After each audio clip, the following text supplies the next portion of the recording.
নমস্কাৰ মেডে 18লৈ স্বাগতম আৰু ষ্টুডিঅত মই পাপৰি গুজৰাটৰ খবৰ গুজৰাটৰ মছু নদীতে কেনেকৈ ভাঙি পৰিছিল দলংখন বহুখিনি ভিজুৱেলছ ইতিমধ্যে আমাৰ হাতত আহি পৰিছে সিসিটিভি কেমেৰাত বন্দী হৈছে এক্সক্লুসিভ দৃশ্য ইতিমধ্যে যেটো কোম্পানীৰ কথা কৈ থকা হৈছে অজন্তা মেনুফেকচাৰিং কোম্পানীৰ কথা কৈ থকা হৈছে যি 12 মাহৰ সময় আছিল মুকলি কৰাৰ বাবে য'ত 5 মাহতে নিৰ্মাণ কৰিছিল আনকি মুকলিৰ যি অনুষ্ঠান আছিল বা মুকলি কৰাৰ সময় আছিল সেই সময়টো চৰকাৰক অৱগত কৰোৱা নাছিল কিন্তু যিয়ে নহওক ইয়াত দেখিবলৈ পোৱা গৈছে যথেষ্ট সংখ্যক লোক দলংখন খহি পৰা সময়ত এজন যুৱকে কেনেকৈ লৰচৰ কৰি আছিল চাওক দলংখন কেনেকৈ লৰচৰ কৰি আছিল অত্যাধিক ভিৰৰ বাবে ৰছী সিঙি দলংখন খহি পৰিল কিন্তু হে লৰাজনে কেনেকৈ দলংখন লৰচৰ কৰি আছিল বিশেষকৈ ৰছী কাৰণ উলমা দলং গতিকে ৰছীডাল কেনেকৈ লৰচৰ কৰি আছিল সেই সিসিটিভি ভিজুৱেলছ ইতিমধ্যে আহি পৰিছে আৰু এনেকৈ হঠাৎ দলংখন খহি পৰে দলংখন পৰি যায় আৰু এনেকৈ মৃত্যু মুখত পৰে বহুজন ইতিমধ্যে আমি কৈ গৈছো 135 জনৰ মৃতদেহ উদ্ধাৰ হৈছে কিন্তু হয়তো আৰু বহু লোকৰ মৃত্যু হ'ব পাৰে বা হিয়া খবৰ এই মুহূৰ্তলৈকে অহা নাই আহতৰ খবৰ ইতিমধ্যে কৈছে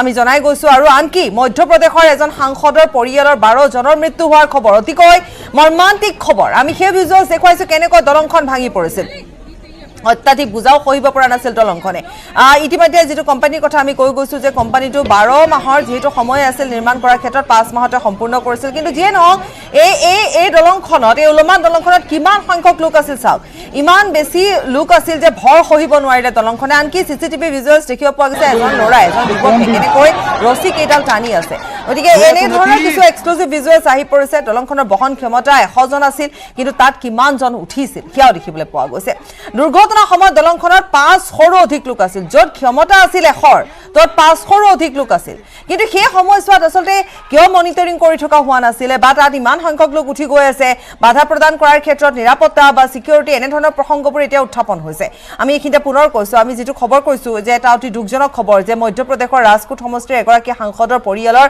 12 জনকৈ লোকৰ মৃত্যুৰ খবৰ আহিছে মোহন ভাই কল্যাণজী কুন্দৰিয়াৰ পৰিয়ালৰ 12 জনকৈ লোকৰ মৃত্যু হৈছে দুৰ্ঘটনাক লৈ ৰাছিয়াৰ ৰাষ্ট্ৰপতি পুটিনৰ লগতে নেপালৰ প্ৰধানমন্ত্ৰীয়ে শোক প্ৰকাশ কৰিছে গুজৰাট ট্ৰেজেডিৰ আঁৰত ভয়ংকৰ গাফিলতি প্ৰকাশ পাইছে এতিয়া প্ৰশ্ন বহুত উঠিছে যে নিৰ্মাণকাৰী কোম্পানী গাফিলতি নে যেহেতু 100 জন লোকৰ ভৰ আছিল উঠিছিল 500 জন গতিকে এনে ধৰণৰ বহুখিনি কথা এতিয়া তাত চলি আছে বা চৰ্চাৰ বিষয় হৈ পৰিছে গতিকে এই ক্ষেত্ৰত এতিয়া পৰৱৰ্তী সময়ত ব্যৱস্থা সন্দৰ্ভতো ক'বলগীয়াকে কি ধৰণৰ ব্যৱস্থা গ্ৰহণ কৰিব তাতোকৈ ডাঙৰ কথাটো হৈছে অতি মৰ্মান্তিক খবৰ অতি মৰ্মান্তিক ঘটনা 134 জন এতিয়ালৈকে 134 জন লোকৰ মৃত্যু হোৱাৰ খবৰ আহি পৰিছে কিন্তু তাত শিশু আছিল প্ৰাপ্তবয়স্ক আছিল আৰু এই ঘটনা ছট পূজাৰ দিনাখন ছট পূজাৰ উপলক্ষে তাত য'ত 100 বহন ক্ষমতা আছিল 500 লোকে দলংখনৰ ওপৰত উঠিছিল আৰু এই 500 লোক উঠাৰ পিছত দেখিবলৈ পোৱা গৈছে তাত ঠাই নোহোৱা হৈ পৰিছিল এজন যুৱকে ৰছী ধৰি টানিছিল আৰু তাৰ পিছতে দলংখন এনে ধৰণে খহি পৰিছে ভাঙি পৰিছে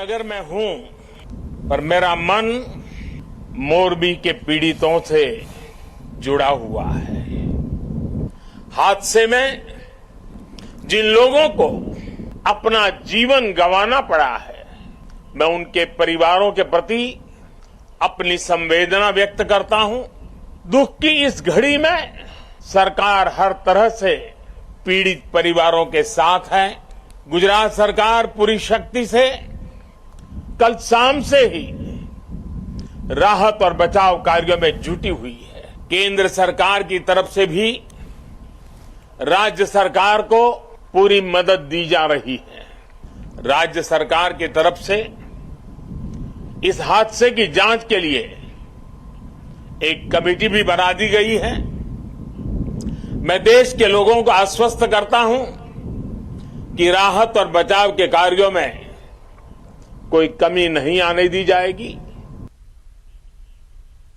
सर आपका नाम ड्राइवर मोनू मोनू साहब आप पहले भी डाइव करके वापस गए थे फिर आपने हमें अपनी बोट में बैठाया अब आप फिर डाइव कर रहे हैं कितना मुश्किल भरा होता है मुश्किल है यहाँ पे विजिबिलिटी कम है और यहाँ पे गार्बेज भी ज्यादा है नीचे तो डिफिकल्टीज हैं सी के मुकाबले भी ज्यादा डिफिकल्टीज है सी के मुकाबले लेकिन आप लोग तो प्रोफेशनल्स हैं आप इंडियन कोस्ट गार्ड के बेस्ट डाइवर्स हैं yes but we can do you can do तो अभी आप यहाँ पे डाइव करेंगे और कितनी देर में वापस आएंगे sir I will try my best and my senior will give my command and आप लोग इनको चीफ बोल रहे हैं इनसे बात करते हैं इनको चीफ के तौर पे यहाँ पे संबोधित किया जा रहा है सर कितनी देर में वापस आ सकते हैं ये डाइविंग सेट है डाइवेक्स का है इसका ड्यूरेशन है मैक्सिमम 2 आवर्स है तो हम 15 मिनट्स वगैरह को कॉल अप करेंगे, ड्राइवर को कंडीशन पूछेंगे कैसे है, हाँ।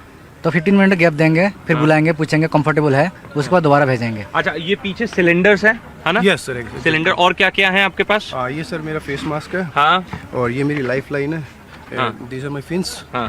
And all these are diving equipments sir. All the very best sir, and thank you so much for your services to the nation. हम इस वक्त इंडियन कोस्ट गार्ड की इस नाव में है। स्ट्रैटेजी सर, वो स्ट्रैटेजी बताइए, जब आप 2 लोग एक साथ पानी में उतरते हैं तो क्या स्ट्रैटेजी होता है? नहीं, पहले सर एक बंदा भेजेंगे, हाँ? एक स्टैंड बाय रहेगा, कुछ हाँ? इमरजेंसी के लिए, कुछ अगर पहले ड्राइवर कुछ हो गया हाँ? तो सेकंड ड्राइवर उसको रेस्क्यू के लिए जाएगा। हाँ? तो फिर फर्स्ट ड्राइवर को भेजेंगे, हाँ? मैं उनको सेवर रहूँगा। समझ गए सर। एक और सवाल मेरा, कितने फीट गहरा है? हमारे सुबह से सवाल आ रहे हैं स्टूडियो से, कितने फीट गहरा ये पानी है? This is up to the about 10 feet. It is approximately, this area is 10 feet. क्या अंदर क्या क्या है भैया, अगर बता सके?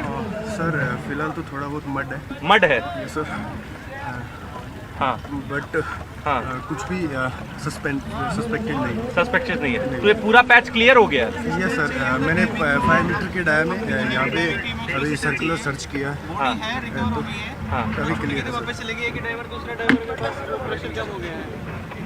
है। ओके ओके, तो एक कोई बॉडी रिकवर हुई है, उसका जिक्र यहाँ पे हो रहा है। इंडियन नेवी के जवान हैं, ये आए हैं और ये बता रहे हैं कि हमें एक डाइवर की ज़रूरत है। तो इस तरह कोऑर्डिनेशन भी बना के रखा जाता है कि Indian coast guard, Indian navy, NDRF में कि स्मूथली इन रेस्क्यू ऑपरेशंस को अंजाम दिया जा सके। और अब यहाँ से हमें पीछे हटने को कहा गया है, क्योंकि क्रेन के ज़रिए दूसरा जो डेब्री है, जो दूसरा पिलर आपको दिख रहा है लोहे का, इसको हटाया जा रहा है। लालजी भाई, ये बताइए कि आप यहाँ पे पीछे रहते हैं, ठीक है, और आपने बताया कि आप लोग सब यहाँ पे थे जब ये हुआ, तो ये कोलैप्स क्यों हुआ? क्या कारण था कोलैप्स होने का? क्योंकि नया बना था। अच्छा, अगर कंपनी की भी गलती है तो हमें पर जो खबर आ रही है कि 600-700 लोगों को अलाउ कर दिया था एक दिन में, ऐसा हमें सूत्र बता रहे हैं। तो आपने क्या देखा, क्या दृश्य देखा आपने? उसमें दृश्य तो हमने कुछ नहीं देखा, बाद में मालूम चला। हाँ। तो हम 15-20 मिनट के बाद यहाँ चले, दौड़ के आए।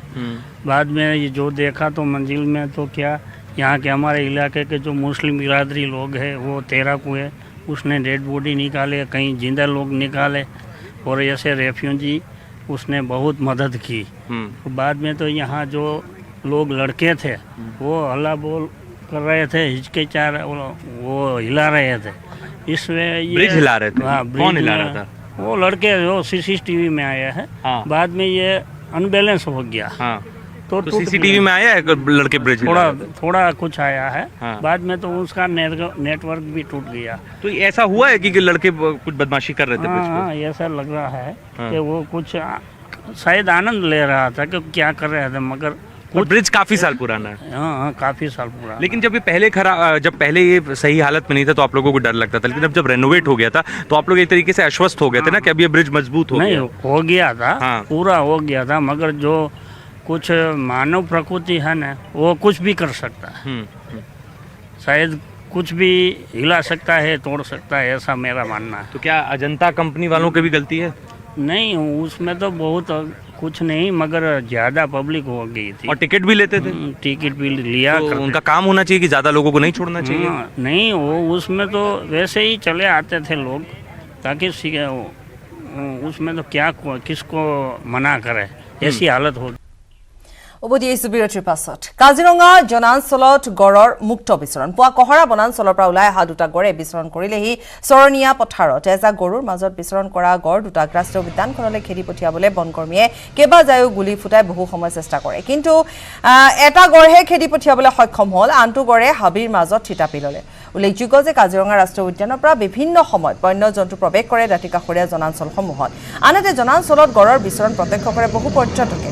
কিন্তু জনাঞ্চলত এনেধৰণে গড়ে বিচৰণ কৰি ফুৰিলে ৰাইজৰ মাজত শংকা আৰম্ভ হয়, আতংকিত হৈ পৰে। কাৰণ কিন্তু পূৰ্বতে দেখিবলৈ পোৱা গৈছে যে সাধাৰণতে কাজিৰঙা ৰাষ্ট্ৰীয় উদ্যানৰ পৰা আশে পাশে থকা ঠাইসমূহত এনেকৈ গড় ওলাই আহে আৰু এনেকৈ পথাৰে পথাৰে গড় ঘূৰি ফুৰে। কিন্তু এই আমি যি দুটা গড়ৰ কথা কৈছোঁ, এটা গড়ক ইতিমধ্যে খেদি পঠিয়াবলৈ সক্ষম হ'ল যদিও আনটো গড় কিন্তু এতিয়াও হাবিৰ মাজতে আছে।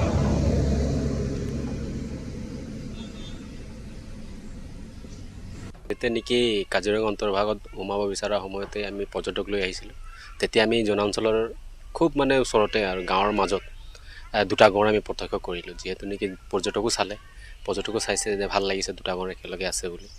তাৰপিছত গৰুৰ লগত চৰি আছে গঁড়। তাৰপিছত আমি যেতিয়া নেকি কাজিৰঙাৰ ভিতৰত সোমালোঁ, তাৰপিছত আমি গম পাইছোঁ যে ফৰেষ্ট বিভাগে গৈ সেই দুটা গঁড়ক ব্লেংক ফায়াৰিং কৰি খেদি পঠিয়াবলৈ প্ৰচেষ্টা চলাইছিলে, কিন্তু অতি দুৰ্ভাগ্যজনক গঁড় এটাকেহে অতি খেদি পঠিয়াবলৈ সক্ষম হ'ল। বাকী এটা গঁড় এতিয়াও সেই জংঘলৰ মাজতে আছে বুলি আমি এতিয়া গম পাইছোঁ। কাজিৰঙাৰ লগত লাগি থকা যিবিলাক গাঁৱৰ মাজত মানে গঁড়েই হওক ময়েই হওক ওলাই আহে বাৰু, গাঁৱৰ মাজত থাকে। তথাপি আৰু ধৰি লওক এনেকৈ গঁড় এটা যদি মুক্ত বিচৰণ কৰে জনাঞ্চলত, তেতিয়া নিশ্চয় এটা ভয় এটা আশংকাত থাকিব হৈছে মানুহখিনিত। হাতী মানুহৰ সংঘাতৰ কেইটামান ভয়ংকৰ দৃশ্য দেখুৱাম, যিকেইটা দৃশ্য দেখিলে আপোনাৰ বুকু কঁপি উঠিব। আগে আগে এজন যুৱক, পিছে পিছে এটাৰ উগ্ৰ ৰূপ ধৰি খেদি আহিছে বন্য হস্তীয়ে। দৃশ্য কেইটা নুমলীগড়ৰ উদয়ন চাহ বাগিচাত। বৰ্তমান বাগিচাখনত আশ্ৰয় লৈ আছে হাতী এটা বৃহৎ জেগা। আমি দেখুৱাইছোঁ হাতীটোৱে কেনেকৈ খেদি আহিছে এই লোকজনক। এটা হাতীয়ে খেদি আহিছে লোকজনক, আৰু আচলতে এক নিত্য নৈমিত্তিক ঘটনা, কাৰণ হাতীয়ে অৱস্থান কৰি থাকে এইসমূহ অঞ্চলত। মানুহেও হাতী খেদি যায়, হাতীয়েও এনেধৰণে মানুহ খেদি আহে। হাতীৰ জাকটোক একাংশ যুৱকে জোকোৱাৰ ফলত ৰুদ্ৰ ৰূপ ধাৰণ কৰে, আৰু যাৰ বাবে যিকোনো মুহূৰ্ততে এক ভয়াৱহ ঘটনা সংঘটিত হোৱাৰ সম্ভাৱনা থাকে। আজি আমাৰ এখন বাগানত আজি বুলি নহয় প্ৰতিদিনে ৰাতিয়ে হাতী আমাৰ ইয়াত বাৰম্বাৰ আহি আছে। আজি যিহেতু পৰিস্থিতি বেছি ভয়ংকৰ হৈ গৈ আছে, এতিয়া এই জাষ্ট মানে মানুহ মাৰো অৱস্থাত, প্লাছ লগতে আমাৰ বাগানত কৰ্মচাৰী আছে, সেইসকলকো বহুত অসুবিধা হৈছে কাম কৰিবৰ কাৰণে। আৰু এই যে যি খেদি হয়, একাংশ ল'ৰাই খেদি যায়, এইটো আচলতে কৰা উচিত নহয়। কিছুমানে খেদি যায় আৰু জোকায়, এই জোকোৱা আজি আমি ক'ব বিচাৰোঁ, কিন্তু বহুতে বুজি নাপায়, বহুতে বুজি পায়। আজি ক'বলৈ গ'লে হাতী খাদ্য খাবলগীয়া একো নাই। বিশেষকৈ তেওঁলোকে ৰাতিটো ক'ৰবাত যায় আহে নাযায়, আমি তাৰ পকৰে গৈ নাযাওঁ বা পিছত আমি গৈ নুফুৰোঁ। কিন্তু দেখা পোৱাত এইটো এটা বেয়া হৈছে, যাতে আমাৰ ইয়াৰ যিবোৰ স্থায়ী যুৱক, যিমান ল'ৰা বা চেঙেলীয়া ডেকা সোপা, এইটো কৰিব নাপায় নিয়মমতে, কাৰণ সিহঁতি ভোকত থাকে। কিছুমানে হয়তো মানুহ মাৰি দিয়ে, পিছত আকৌ দোষী দি দিয়ে হাতী গাত, কিন্তু নিয়মমতে সেইটো নহয়। দেখা পোৱাত কিন্তু মানুহৰ মাজতেহে ভুল আছে ইয়াত। কলিয়াবৰৰ আক্ৰোহী চুকত বনৰীয়া মহৰ আতংক। দেওবাৰে নিশাৰ পৰাই দুটা বনৰীয়া মহে থিতাপি লৈ আছে সেই গাঁওখনত। জিতু ভট্টাচাৰ্য নামৰ লোকজনৰ কলবাৰীত অৱস্থান কৰিছে বনৰীয়া মহ দুটাই। ঘটনাস্থলীত বন বিভাগৰ লোক উপস্থিত হৈ বনৰীয়া মহ দুটা বনাঞ্চললৈ খেদি পঠাবলৈ চেষ্টা অব্যাহত ৰাখিছে। কাজিৰঙা ৰাষ্ট্ৰীয় উদ্যানৰ পৰা খাদ্যৰ সন্ধানত নিশা আহি জনাঞ্চলত থিতাপি লৈছেহি বনৰীয়া মহ দুটাই। আক্ৰোহী চুকত বনৰীয়া মহ দুটাই আহি থিতাপি লৈছেহি। কলিয়াবৰ আক্ৰোহী চুকত বনৰীয়া মহৰ আতংক। বন কাৰ্যালয়ৰ অন্তৰ্গত আক্ৰোহী চুক গাঁৱত যোৱাকালি ৰাতি বনৰীয়া মহ দুটা আহি পোৱা ইয়াতে আছে। তেওঁলোকে খবৰ দিয়াৰ লগে লগে আমি ৰাতিপুৱা সময়ত আহি ইয়াতে খেদাৰ চেষ্টা কৰি আছোঁ। আৰু কেইটা মহ আছে? গুৱাহাটীত জব্দ হৈছে 103 কিলোগ্ৰাম গাঞ্জা। গুৱাহাটী ৰেল ষ্টেচনত জব্দ হৈছে গাঞ্জাখিনি। ৰাজধানী এক্সপ্ৰেছৰ পৰা জব্দ হৈছে গাঞ্জাখিনি। আৰক্ষীয়ে আটক কৰিছে 2 মহিলা সৰবৰাহকাৰীক। ডিমাপুৰৰ পৰা কঢ়িয়াই আনিছিল গাঞ্জাখিনি। বহিৰাজ্যলৈ লৈ যোৱাৰ পৰিকল্পনাৰে সৰবৰাহ কৰা হৈছিল এই গাঞ্জাখিনি। পুনৰ এবাৰ কৈছোঁ যে গুৱাহাটীত জব্দ হৈছে 103 কিলোগ্ৰাম গাঞ্জা। গুৱাহাটী ৰেল ষ্টেচনত জব্দ হৈছে গাঞ্জাখিনি। ৰাজধানী এক্সপ্ৰেছৰ পৰা জব্দ হৈছে এই গাঞ্জাখিনি। আৰক্ষীয়ে আটক কৰিছে 2 মহিলা সৰবৰাহকাৰীক। ডিমাপুৰৰ পৰা এই গাঞ্জাখিনি কঢ়িয়াই অনা হৈছিল। বহিৰাজ্যলৈ লৈ যোৱাৰ পৰিকল্পনাৰে সৰবৰাহ কৰিছিল গাঞ্জাখিনি।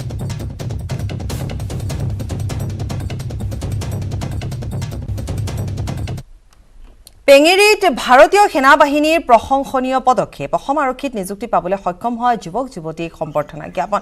পেঙেৰিৰ লগতে অঞ্চলটোৰ 9 জনলৈ যুৱক যুৱতীক 9 জন যুৱক যুৱতীক সম্বৰ্ধনা জ্ঞাপন কৰিছে। পেঙেৰি উচ্চ মাধ্যমিক বিদ্যালয় প্ৰাংগণত ভাৰতীয় সেনাবাহিনী 18 নং গাৰুৱাৰ ৰেজিমেণ্টৰ উদ্যোগত আয়োজিত হয় এই সম্বৰ্ধনা অনুষ্ঠান। উক্ত অনুষ্ঠানত ভাৰতীয় সেনাৰ বিষয়ববীয়াসকলৰ লগতে স্থানীয় বহুতো গণ্যমান্য ব্যক্তি উপস্থিত থাকে।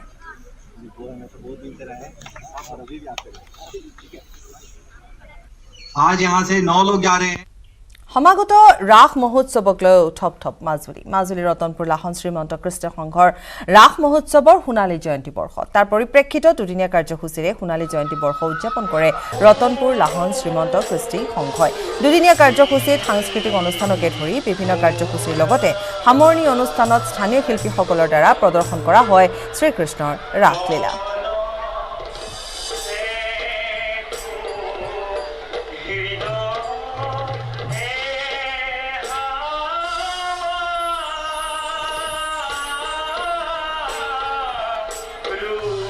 সোণালী জয়ন্তী বৰ্ষৰ লগত সংগতি ৰাখি যদিও ৰাস পূৰ্ণিমা পৰা নাই তথাপিতো সংঘৰ সোণালী জয়ন্তীৰ লগত সংগতি ৰাখি আমি ৰাস পূৰ্ণিমাৰ পৰিৱৰ্তে এসপ্তাহৰ আগতে আমি আজি শ্ৰী শ্ৰী কৃষ্ণৰ সম্পূৰ্ণ ৰাসলীলা অনুষ্ঠিত কৰিবলৈ আৰম্ভ কৰিছোঁ।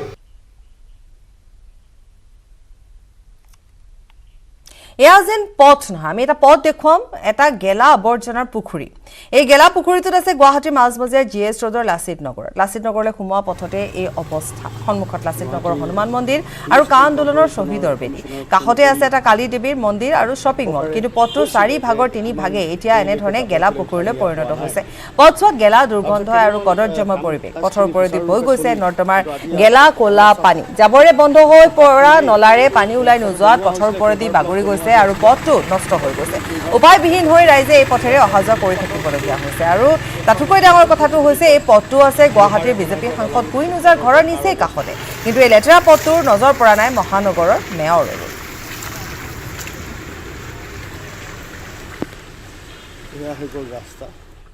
মেঘালয়ৰ হিংসাত্মক ঘটনাৰ বুজ ল'বলৈ শ্বিলঙত উপস্থিত কংগ্ৰেছ বিধায়ক কমলাক্ষ দে পুৰকায়স্থ। শ্বিলঙত উপস্থিত হৈ পৰিস্থিতিৰ বুজ লৈছে বিধায়কগৰাকীয়ে।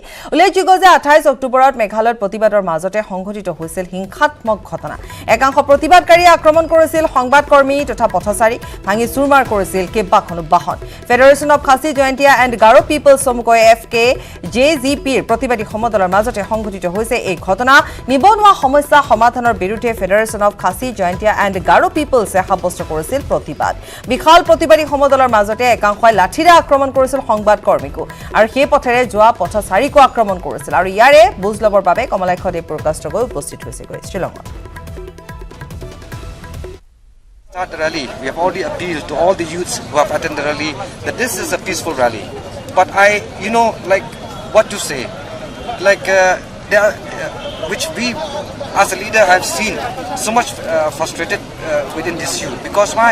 There are some youth who have attended this rally also who have been the victim of the 2019 result of the police, which have not yet which have not yet been declared up till now yet. So that's why I think but it is our duty as a leader to appeal to the youth that kindly be patient with us, be cool and calm. I hope that we can address their issues or their problem at the earliest. I'd like to stretch my apologies also to them that please feel sorry. We take the responsible what to do. মিয়া মিউজিয়ামক বিতৰ্কত নতুনকৈ জুই দিলে AIDFৰ বিধায়ক কৰিমুদ্দিন বৰভূঞাই। নাঙল অসমীয়াৰ কেনেকৈ হ'ব বুলি প্ৰশ্ন কৰিলে কৰিমুদ্দিনে। পঞ্জাৱ হাৰিয়ানা সকলোতে নাঙল ব্যৱহাৰ হয়, মিয়াইহে অসমীয়া ভাষা জীয়াই ৰাখিছে বুলিও মন্তব্য কৰিলে বৰভূঞাই। মিয়াই ভোট দি আছে, কৰ দি আছে। লণ্ডনত মিউজিয়াম খুলিলে কোনোবাই বন্ধ কৰিব পাৰে নেকি? জিহাদীৰ লিংক থকা বুলি GP সিঙে ক'লেই নহ'ব। মুখ্যমন্ত্ৰীয়ে মিয়া মিউজিয়ামক লৈ তৰল মন্তব্য কৰা বুলিও অভিযোগ কৰিলে বিধায়ক বৰভূঞাই।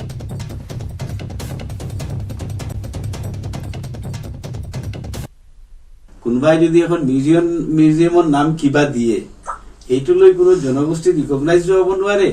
আৰু সেই মিউজিয়ামখনো ভাঙিব নালাগিছিল মোৰ হিচাপত। এইটোতো প্ৰচাৰে হ'ব। এইটো ক'ব পাৰো আমি, এইটো আমাৰ অসমীয়া মানুহ। আজি চাওক, গোটেই ভাৰতৰ পাঞ্জাবী মানুহবিলাকে এই নাঙলটো ইউজ কৰে, হাৰিয়ানাৰ মানুহখিনিয়ে এই নাঙলটো ইউজ কৰে, বৰাকবেলীৰ বেংগলী মূলৰ মানুহখিনিয়ে ছেম নাঙলটো ইউজ কৰে, বৰপেটাতো সেইখিনি কৰে, ধুবুৰীতো কৰে, ইভেন এছিয়ান কাণ্ট্ৰিৰ বহুত ঠাইত এই ছেম নাঙল যোৱাবিলাক এইবিলাকে ইউজ কৰে। এইটো কোনোৱে ক'ব নোৱাৰে, মিয়াই ক'ব নোৱাৰে এইটো মোৰ বস্তু, আৰু আমি ক'ব নোৱাৰো এইটো আমাৰ বস্তু। কথাটো কৈছে তো, মিউজিয়াম লৈ কোনো ইছ্যু হ'ব নালাগে, কৰাপশ্যন লৈ ইছ্যু হ'ব লাগে, ডেভেলপমেণ্ট লৈ হ'ব লাগে। মিউজিয়াম কোনোবাই যদি খুলিছে এইটো লৈ পলিটিকেল ইছ্যু হ'ব নালাগে। খুলিছে কাইলৈ লণ্ডনত খুলি দিলে আমি কি কৰিম? ইয়াত আমি চিঞৰ বাখৰ কৰি লাভ হ'ব নেকি?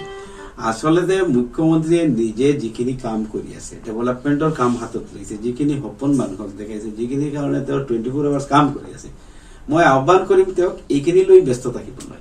পুলিচ কি ইমান ইনএক্টিভ নেকি? খালি 2 বছৰ 3 বছৰৰ পৰা যিমান জিহাদী আছে অসমত আহি গ'ল, ইয়াৰ আগতো নাছিলে। অসম পুলিচৰ এটা মানদণ্ড আছে।